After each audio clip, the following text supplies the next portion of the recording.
abaturage abasirikare bari muri patrouille hanyuma barababona babikanze baca barayitaca baca bagenda bayitsimba ahantu bagiye kwitsimba ahantu wa muntu ayitsimba bamubona babasirikare nabo baca baramubona babona babandi bayitsimbye baca bariruka birutse baca basiga abasirikare babone nawe acaja kwitsimbura agiye kwitsimbura baca baramufata bamufashe baca babona yuko atari we yayitsimbye baca baramureka arigira kubera nta cyaha cyamuhama bamurekuye icyaha ntago kimuhama. Reka makuru yacu tuyakomereza mu karere ka Nyamagabe mu murenge wa Tare mu kagari ka Gasarenda mu mudugudu wa Murangara.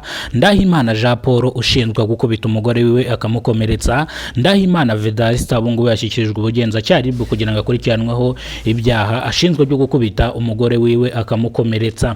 Turaza kugaruka mu karere ka Rusizi mu murenge wa Bweyeye aho umuturage naho yakubise inka ishoka, inka irangije ihita ipfa. Iyi nka yari y'umuturanyi gusa ngo yarije kumwonera mu murima wiwe, arangije ikubita ishoka, iyi nka ihita ipfa. Bivuze ngo yikubise ishoka mu mutwe, iyi nka ihita ipfa. Bivuze ngo turaza kugaruka none mu karere ka Rubavu mu murenge wa Byahi aho abaturage bakoranye biga ku kibazo cy'abagizi ba nabi biganje mu kano gasatere ubwo bapapuza abantu amatelefoni birukanka bamwe bakaniba. Bituraza kubigaruka rero mu buryo burambuye. Nimba bwo bwa mbere ugeze kuno muyobora Kidasamura TV Rwanda, kora subscribe ufungura inzogera kugira ngo uzajye ubasha kubona amakuru mu gihugu cy'u Rwanda yizewe. Mugiye kubana mwana makuru nitwa Kidasamura rw'inkorogo tubakora rugakonkoma. Reka makuru yacu twahere mu karere ka Nyamagabe mu murenge wa Tare mu kagari ka Gasarenda mu mudugudu wa Murangara. Ndahimana Jean Paul ushinzwe gukubita umugore wiwe ndetse bikamugiraho ingaruka. Umugore we akaba yagiye mu bitaro bya Murangara kugira ngo yitabweho neza ataza kuwasiga ubuzima. Ndahimana Jean Paul rero yashyikirijwe ubugenzacyaha RIB akurikiranweho ibyashinzwa byo gukubita umugore we. Ndahimana Vedaste avuze yuko umugore we ari we wamubanje ndetse nawe akamwishyura bikarangira umugabo agize umujinya nibwo guterura ikintu arakimwasa, ubundi umugore arangije arakomereka. Avuze induru, abaturage batabaye bavuze yuko n'ubundi urugo rwari rubanye mu makimbirane cyangwa batari babanyeho neza.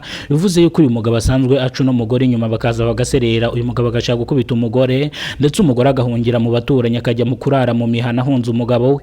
Abaturage rero bakomeje bavuga yuko n'ubundi uyu mugabo nafungurwa n'ubundi bazongera bakarwana cyangwa akaba yahita mwica. Bivuze yuko abaturage bavuze ngo byaba byiza babaye gatanya bagatandukana byemewe n'amategeko kubera ko bari barasezeranye byemewe n'amategeko.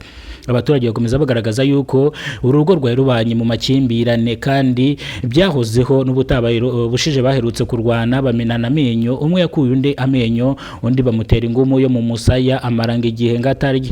Ibi ngibi byavuzwe n'abaturage batuye mu karere ka Nyamagabe mu murenge wa Tare mu kagari ka Gasarenda mu mudugudu wa Murangara. Amakuru yacu tuyerekeza mu karere ka Rubavu ahazwe nka Byahi.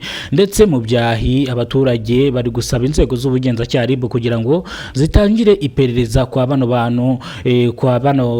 bantu biremye umutwe bita abaparakomando, bakaba bategera abaturage bakabambura ndetse bagashaka no kubafata ku ngufu. Ubwo umuturage yavuze ngo hari umugore uheruka gufatirwa ku ngufu hano mu Gaserege, ubwo bamufashe ku ngufu uyu mugore bikamugiraho ingaruka akahita yandura virusi itera sida.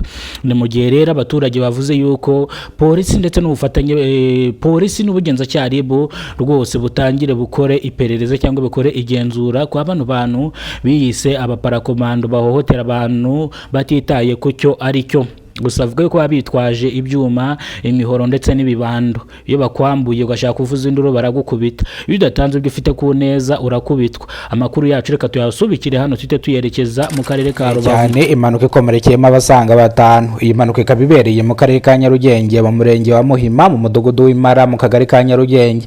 Iyi mpanuka ikabibereye ku Kinamba ndetse haruguru yo kwa Bonke hano ku kiraro hejuru. Iyi mpanuka ikomerekeyemo abantu batanu gusa nta wapfuye, abandi bakomeretse bihagije. Ubwo polisi ishinzwe n'ibijyanye n'impanuka traffic police ubwo yahageraga ikahamagaza ambulance cyangwa igahamagaza imbangukira gutabara kugira ngo izitabare bano bantu bataza kuhasiga ubuzima. Ni mu gihe umushoferi wagonze ino moto yahise yirukanka akaburirwa irengero. Ni mu gihe rero uyu mumotari nawe yajyanwe na ambulance kugira ngo ajye kwitabwaho. Ubu turi hano ahabereye impanuka. Ni mu gihe abaturage nta kintu bigize badutangariza, gusa abapolisi nabo batubujije gukamera nibwo iyi video twayikamereraga kure nk'uko muri kuyireba.